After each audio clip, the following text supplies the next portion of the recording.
দর্শক, রাজধানীর এভারকেয়ার হাসপাতালে চিকিৎসাধীন বিএনপির চেয়ারপারসন বেগম খালেদা জিয়ার অবস্থা সম্ভবত আরও অনেক খারাপ হয়েছে। গভীর রাতে এই ভিডিওটা যখন করছি তার কিছুক্ষণ আগে গণমাধ্যম আমার দেশ নিশ্চিত করেছে বিএনপির ভারপ্রাপ্ত চেয়ারম্যান তারেক রহমান সহ পরিবারের ঘনিষ্ঠরা এভারকেয়ারে ছুটে গেছেন। হঠাৎ করে তারা ছুটে গেলেন কেন? বিএনপি মহাসচিবও এই গভীর রাতে এভারকেয়ারে ছুটে গেছেন। কি হচ্ছে ওখানে, গণমাধ্যম কি বলছে, চলুন একটু বুঝে ওঠার চেষ্টা করে এই ভিডিওতে। থাকবেন পলিটিক্স টিভির নিয়মিত আয়োজনে।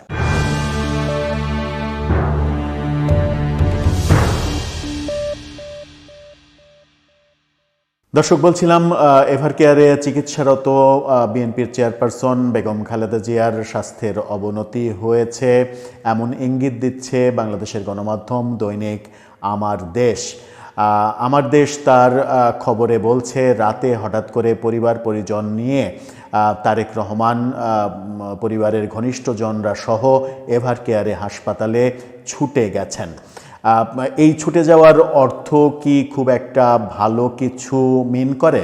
আমার মনে হয় যে খুব একটা ভালো কিছু মিন করে না। গণমাধ্যম যেটা বলছে সেটা হচ্ছে যে অসুস্থ হয়ে এভারকেয়ারে হাসপাতালে বিএনপির চেয়ারপারসন বেগম খালেদা জিয়া, তাকে দেখতে রাতে বিএনপির ভারপ্রাপ্ত চেয়ারম্যান তারেক রহমান, স্ত্রী জুবাইদা রহমান সহ পরিবারের ঘনিষ্ঠরা ছুটে গেছেন। সাথে আছেন দলের মহাসচিব মির্জা ফখরুল ইসলাম আলমগীরও।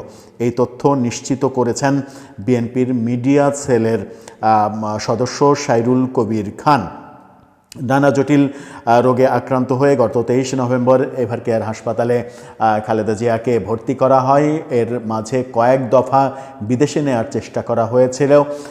যেটা হয়েছে যে এই গতকালকেই বলা যাবে, কারণ রাত 12টা পার হয়ে গেছে, যেহেতু গতকালকেই বেগম খালেদা জিয়ার নামে 3টি আসনে, বগুড়া, দিনাজপুর এবং ফেনী 3টি আসনে মনোনয়নপত্র দাখিল করা হয়েছে। সেটা নিয়েও আমরা আলোচনা করেছি। মনোনয়নপত্র দাখিল করা হয়েছে বেগম খালেদা জিয়ার আঙুলের ছাপ নিয়ে, টিপসই নিয়ে।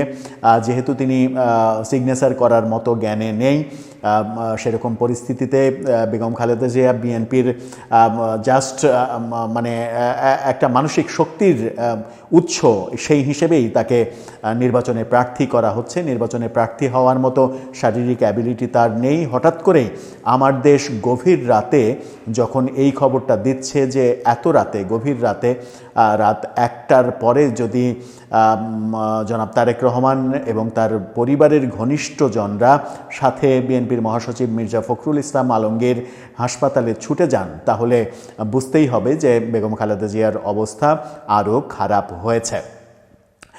কি হতে চলেছে সেটা ডাক্তাররা হয়তো নিশ্চয়ই নিশ্চিত করবেন। তার অবস্থা যে বিদেশে নেয়ার মতো নেই সেটা অনেক আগেই ডাক্তারদের পক্ষ থেকে নিশ্চিত করা হয়েছিল। এরই মাঝে তারেক রহমান ফিরেছেন গত 25 তারিখে। তার ফেরার অপেক্ষা ছিল এবং অনেকেই আশঙ্কা করছিলেন যে তারেক রহমান ফিরে তার মায়ের দেখাটা পাবেন কিনা। সৌভাগ্যবান তিনি, অবশেষে মায়ের দেখা পেয়েছেন।